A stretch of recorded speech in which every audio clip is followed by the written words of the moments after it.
Hello, and welcome back to my channel. Or if you're new here, welcome to my channel. Today I'm going to be doing very belatedly the birth year book tag, which I was tagged at by Elisabeth at Bookins and Books all the way back in July. And if you're happen to be watching this, I haven't been ignoring you all this time. It's just like lots of other, videos and like writing responsibilities and all sorts of that I had to get to first. And this was also a pretty difficult tag for me because, like, if you don't already know, I have really dinosaur taste in like just about everything, so I don't really watch a lot of modern films or read a lot of modern books like at all. It's just genuinely not my personality. I've always been most interested in like film and literature and music that was made like way before I was born, or if it was like made in my lifetime, it's like almost always by people who got famous before my lifetime. So anyway, let's just get down with it. Number 1, have you read any books published in the year you were born? If so, what's your favorite and why? Now, I had to look through Wikipedia's article about 1979 in literature. Yes, believe it or not, I really am that old, and I just recently turned 43 years old. I know I look probably like much younger than I am, and the only one that really rang a bell that I remembered having read or being read to was the Twits by Roald Dahl. Like some of you probably might be familiar with that. It's like one of his many like funny children's books with like really like fun, like interesting illustrations. And according to Wikipedia, the plot is a hideous, vindictive, spiteful couple known as the Twits live together in a brick house without windows. They continuously play nasty practical jokes on each other out of hatred for each other. They also keep a family of pet monkeys, the Mugglewumps. The Twits, who are retired circus trainers, are trying to create the first upside-down monkey circus. They will always demand the monkeys stand on their heads for hours on end. Mr. Twit uses glue called Hug-Tight in hopes of catching birds for Mrs. Twit to make into a bird pie.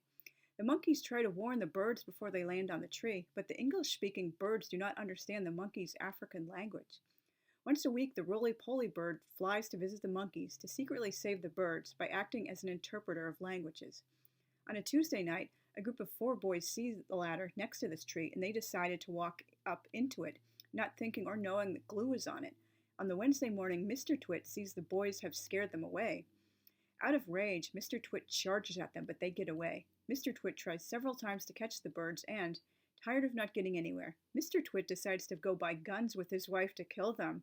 The Mugglewumps come up with an idea to use Mr. Twit's glue to attach the Twits' furniture to their ceiling, while the birds come up with an idea to smear glue on the Twits' heads. Shocked, the Twits rush into their home and see the resulting mess. Mr. Twit suggests that they stand on their heads so they are the right way up. The roly-poly bird then offers to fly the Mugglewumps all the way back to Africa, and the Mugglewumps escape. Hours later, both Mr. and Mrs. Twit are pulling all their weight down on the heads, and catch the dreaded shrinks, with their bodies compressing downwards. Their head shrinks into their neck. Their necks shrink into their bodies shrink into their legs, and their legs shrink into their feet. Their feet shrink into nothing but 2 pairs of shoes and old clothes. Mr. and Mrs. Twit are then nowhere to be seen, and I seem to remember my friend Christina like reading and presenting that book to our class in the 5th grade. I also might have read it on my own, but of all the like books written in 1979 in that Wikipedia article on literature of the year, that was like literally the only one I remembered reading at all. I just have such dinosaur taste, and particularly the 1970s. Other than obviously like 1970s classic rock and pop, I'm just not familiar with 1970s film and books. If you haven't read any birth year books, which one do you pledge to read in the next 6 months, and why have you chosen it? Well, I'm not sure I'll get to read any of these books, but of the ones again in that Wikipedia article, they look like the most interesting ones. And that one was like one I don't believe I had ever heard of, called When Megan Went Away. It's a children's picture book, and I was surprised to never have heard of this because this is basically like a really groundbreaking book, but unfortunately it's apparently very difficult to find now. It was written by Jane Severance and illustrated by Tea Schook. Hopefully I'm pronouncing her name correctly. And it was published by an indie press called Lollipop Power. And this was really groundbreaking because this is like the first known, or at least unknown, mainstream book like dealing with a lesbian couple and lesbian parents. This beat Heather Has Two Mommies by 10 years. And like this was also groundbreaking, not just for like the lesbian couple, but because like this was like a time in history when lesbians were starting to have like children like as lesbian couples for really like the first time, or at least openly. Obviously prior they would generally only have children from like a prior marriage to a man before they came out or realized they were lesbian, or sometimes they would like do like artificial like insemination and pretend they adopted a child by going like abroad to give birth, or just like out of the area. Or sometimes they would do like a co-parenting arrangement in a lavender menage a trois marriage with a gay male couple. And so anyway, this was really like revolutionary because these are two lesbians who have a child together. And the plot centers around Shannon, a preteen girl, and her mother's partner, Megan, recently separated from Shannon's mother. Shannon wanders throughout her house, noticing items Megan has taken with her, as well as items that remain, reminding her of her mother's former partner. Shannon continues to reminisce about how life was like with Megan around. Illustrations within the book signaled both Shannon and her mother are distraught about the situation. After Megan's departure, life will be very different for Shannon, and she thinks about how she'll navigate the change. Shannon pulls out a puzzle, but remembers her mother does not enjoy puzzles. Shannon makes a dinner of sandwiches and milk for herself and her mother, and she grows angry when her mother fails to eat the meal. This built-up anger and sadness caused Shannon to throw a tantrum in the living room, which her mother notices. Her mother leaves the kitchen to comfort Shannon. In the darkness, the two cuddle beneath a blanket, reflecting on good and bad times they shared with Megan, and crying together. Later, exhausted, Shannon and her mother make their way to the kitchen, where her mother fries them both hamburgers.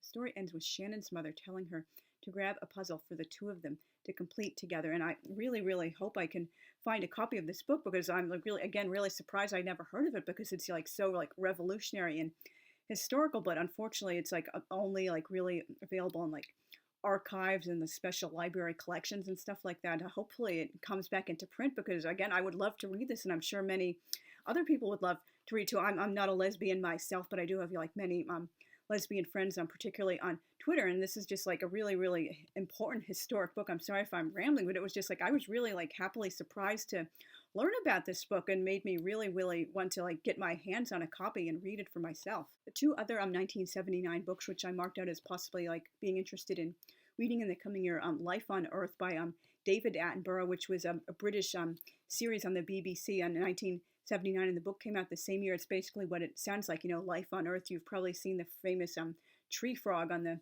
front cover, and it's just basically, goes through many, many different types of flora and fauna throughout our wonderful planet Earth. And like the picture book does the same. And if you've watched some of my previous library haul videos, you know I absolutely love picture books about the natural world and animals and flora and fauna. That's just like something I absolutely love, although I'm obviously not really scientifically inclined. Science was like a more difficult subject for me once I got into high school, unfortunately. And the other book which I marked out from 1979 that might be interesting is Sophie's Choice by William Styron. Probably most people are familiar with the haunting movie where this poor woman is like forced to choose like which one of her children lives and which one dies, but that's like not really the main subject of the novel. It's mostly about this kind of love triangle between these three people. And here's the plot summary from Wikipedia.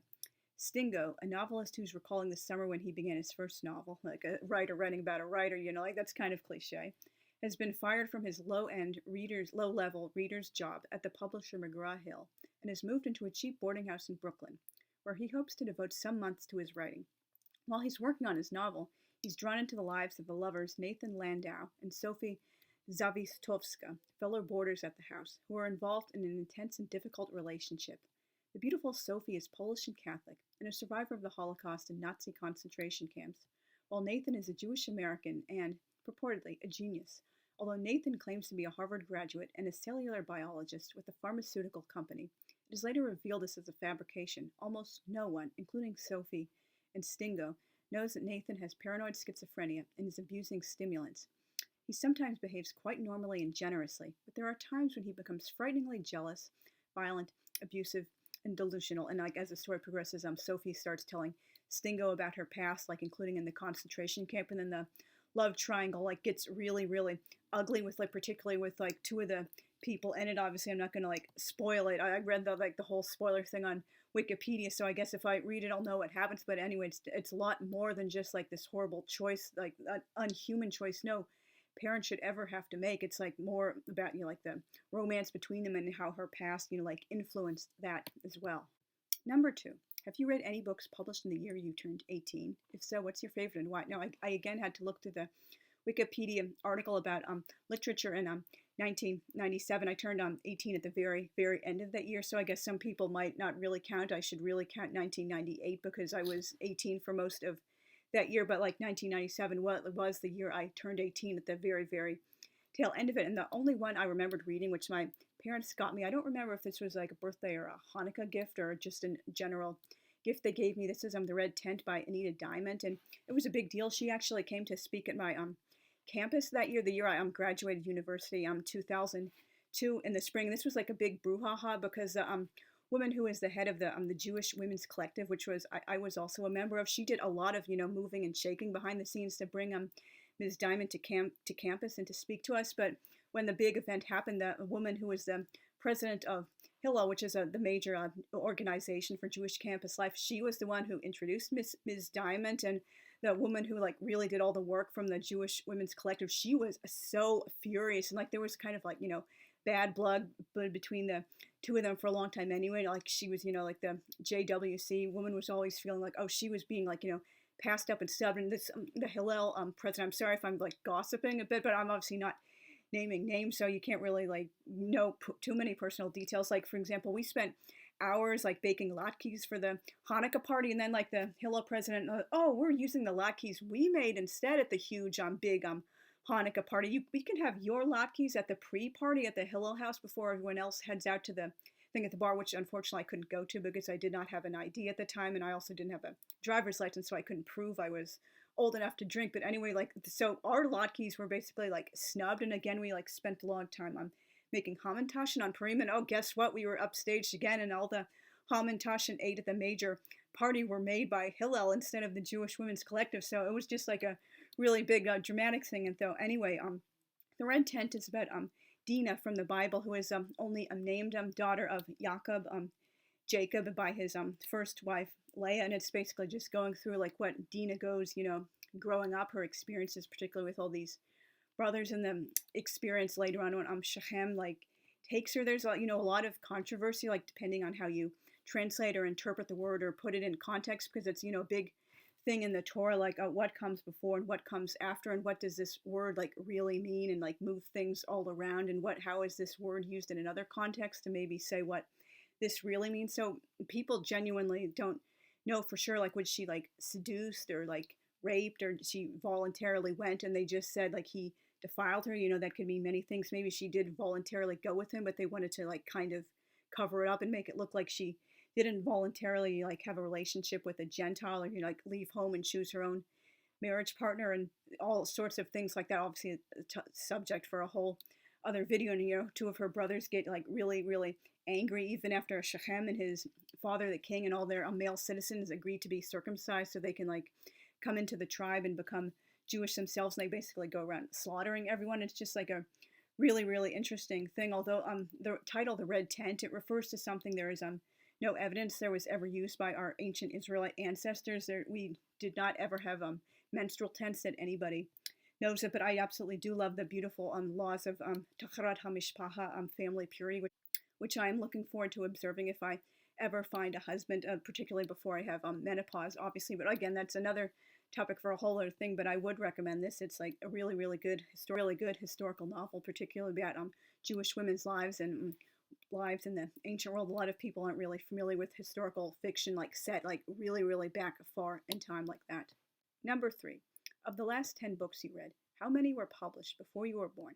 I had to think about this for a while. Like, should I like figure in books I DNF'd, including books I read all the way through, or only books I read completely? And also, unfortunately, like unlike many other people on BookTube, I don't really keep I don't at all keep a list on Goodreads of books I'm reading. I just like read what I read, and I'll say like, oh, there's proof in my blog posts or my videos, or maybe sometimes I'll make a note in my journal entries of what I'm reading. But I do not have this like master list of every single book I've read, including like DNFs throughout the year. So I had to think a while back through the last 10 books I read and completed. And I'm thinking Siddhartha and Steppenwolf by Hermann Hesse, which were both rereads for me, would be among the last 10 books I've read. And obviously those were the only books of the 10 which were published before my lifetime. Siddhartha was published in 1922. It turned 100 this year. And Steppenwolf was published in 1927. Obviously those are really, really wonderful, wonderful books. I both highly recommend them, and particularly Steppenwolf was one of the books which most changed my life. It's been so instrumental in influencing, who I am in so many ways. And I absolutely love Hermann Hesse, and I'm very much looking forward to doing some more future videos about his books. Hopefully, after I finally get all my books back out of storage and can reread all the rest of them instead of being on the mercy of library copies. And oh, and I'm sorry, I forgot there was a second part to the third question. Do you prefer them to the newer books? And obviously, I don't read a lot of books that were published in my lifetime. Most of the current books I read happen to be nonfiction. Every so often, I might see a current novel that looks interesting and take a chance on it. And sometimes I do really but again, almost all of the books I've read over my life, or at least at my adult life, I guess, when I was in a preteen and teen, sometimes I would read more books that were current, particularly as a preteen. As a teen, I didn't really read YA didn't really exist back then, or at least not the way it does now. But I was pretty much reading adult novels only from the time I was 14 years old. But as a preteen, I was reading a lot of what we would now classify as middle grade, and a lot of that indeed was contemporary. But again, since I've been reading adult novels pretty much all full time since I was 14, they've all been written before I was born, or maybe very very around the time I was born, if they were in my lifetime at all. But again, most of them would be classic world literature, things like that. Wonderful. Just, I love old books. I love pretty much everything old, except obviously I'm glad I live in the modern era, as a lot of people in the vintage and historical community say, we have vintage fashion, or taste in music and movies and stuff like that. But we do not have vintage values. We're very glad we have modern science and people who are more tolerant and stuff like that. And I'm sorry if I'm rambling. Number 4, what's your favorite movie from your birth year and why? Now, I had to again look at the article on Wikipedia on 1979 in film, because I'm really not familiar with 1970s film. Most of the films I have seen have been pre 1950. Over the last few years, I have been getting more into films from the 50s and the early mid 60s. But again, most of those were made by people who were already famous before 1950. Again, dinosaur taste calls. But I have seen a few films from 1979, as I saw in the article. I mean, obviously, I knew Kramer versus Kramer, which I saw a year or two ago. I absolutely loved it. That was released right around the time I was born, actually. So right, really contiguous when I first entered the earth. And it was, I really enjoyed that book, although I wish it had a little bit more background about why the couple was divorcing, instead of just opening with the wife leaving him. Can't we see just a little bit what led up to the divorce, who was really in the right and who was in the wrong? But I really love this story, particularly his a single father trying to raise his little boy all alone while his wife is his ex-wife is away, and then she comes back and tries to fight for partial custody. How ugly divorce hearings can get. I really did enjoy that, and I saw the Muppet movie many years ago. I like that. I don't really remember too many details, but I do remember seeing that when I was younger. And I also saw The Rose with Bette Midler. That was, I believe, and I'm sorry, not the year I saw it. Maybe it was not 1996 or 97, my junior year of high school, I would guess, because I was watching a number of the VH1 rock themed movies, back when VH1 actually was still mostly music related content, instead of these garbage incessant oh, let's make fun of the 60s and the 70s and the 80s and the 90s and the 2000s and these recycled series over and over again, and just be snarky with Z-list nobodies. But VH1 is just sank so low, but back then it actually did still have music and music related movies. And so obviously, I was really happy to discover this one. The movies I have seen for my birth year 1979, my favorite is Quadrophenia by Default. That's the film based on the Who's classic 1973 album, which is my absolute favoriteest album of all time. I cannot say enough about how much I absolutely adore that album. It's just helped me through a lot of hard times. Just I can't recommend it enough, and I'm so happy it's going to be having its 50th anniversary in 2023, so I can finally write a blog post doing a full proper review of it. I've mentioned it many times in blog posts and talking about it, certain aspects of it, but I've never had a full proper review of it. And so anyway, I did watch I think it was probably the autumn, early winter of 1996, again with the VH1 films, and I believe my grandmother was in the room with me. And then, as I found out later, and I was talking with some of the ladies on my estrogen who list, that was the nickname we gave them. They're Yahoo mailing list. They're not really very they're not active at all anymore, but maybe they still exist. For young women, teens, early 20s, there were a few, I guess, even into their early 30s, we absolutely love the Who, and it's sometimes stereotypes are kind of true. There really are like not nearly as many female fans of the Who as there are men, so we kind of had to like band together, and we frequently have like different like reactions to the band, like both musically and like as people than like many guy fans, and so that was like a really like bonding experience we had, just like women like being Who fans and loving this wonderful band. So anyway, this is set in London, 1964, and like the working class youth are like allying with like two factions, and they're like frequently fighting one another. The mods and the rockers. The mods are wore like sharp suits. They listen to current pop and soul music, and they take amphetamines, and they ride scooters. While rockers ride powerful British motorcycles like Triumph and BSA, and they wear black leather jackets, and they listen to 1950s rock and roll. And this is it stars Phil Daniels as Jimmy. He's a young mod, and he's just like unhappy. He's got a dead end job. His parents don't understand him. He has like disappointments with friends and with love interests, and just like his life is like totally spiraling out of control. And he's like four distinct warring personalities within him until like they finally all like merge together in the end.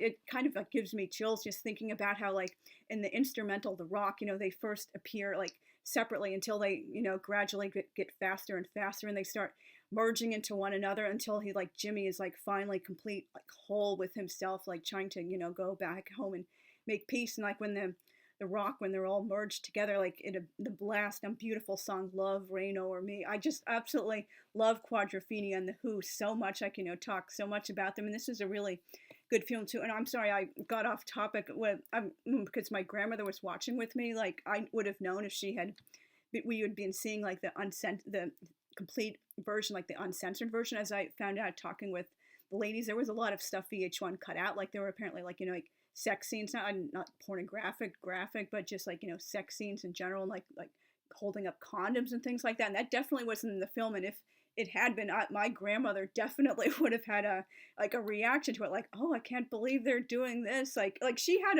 was like really shocked when we were listening to a song with the word damn in it, like, oh, that's not acceptable. Like seriously, grandma. Like, but you old people, they have their things they were used to. You can't really like make fun of them too much, even though like the things they were offended by, like there seems so mild in comparison to what like passes for like entertainment nowadays. Number 5, what's your favorite movie from the year you turned 18 and why? And again, I had to look at the Wikipedia article 1997 in film to see any of the films released the year I was born, and I came up with the ones I remember seeing. The Lost World, Jurassic Park, Men in Black. I really like that one.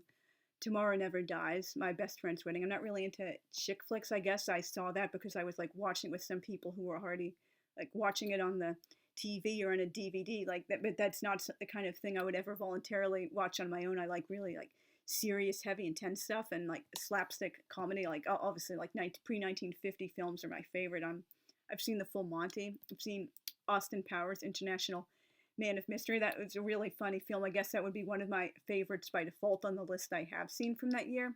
Of The Last Dawn, that's not really, wasn't like a film in theaters. It was a TV miniseries. I remember watching it in the spring of 1997 when I was still living in my grandparents' house, my junior year of high school, after my parents and little brother had moved up to Massachusetts. So I was basically like watching it by myself on the upstairs TV at night. I really, really enjoyed that film, that miniseries. It was really, really good, and maybe someday I will read the book. It was based on by Mario Puzo, and I've also seen Four Little Girls, a documentary directed by Spike Lee. That moved me to tears. It was about the 4 little girls who were murdered in the Birmingham like church bombing in the early 1960s. It was just like a horrible like crime, and one of the things helping to like bring the civil rights movement into like more and more like public awareness, and like and people like fighting for their rights and saying, look, these horrible things are happening to us. We can't just keep letting this happen. We have to take action now and like make society like understand that it has to change, particularly in the South, and like so this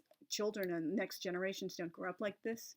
I've also seen George of the Jungle and Wag the Dog, and yes, believe it or not, I have not seen probably the most famous film of the year I turned 18, 1997, Titanic, as I've mentioned in several previous videos. I refuse to see it. I would consider seeing the fan edit, which is only the actual historical stuff, and when the annoying love story couple does appear, they're just as like minor side characters like any other character. So I would definitely be down for seeing the like history only re-edit of Titanic, but I just feel it's a huge slap in the face to all the people who really, really did die to like make their like one of history's greatest maritime disasters and the death of like in like 1,500 people or so into a minor fluffy backdrop for a beyond improbable MTV era love story set in 1912. Like these people would not have been lovers in real life. Like the rich girl would have basically like stuck to her own. She would never have even considered like a third class steerage passenger as material for a lover. And oh, and of course we have to give her like anachronistic values. Like, oh, of course she doesn't want to wear a corset, even though like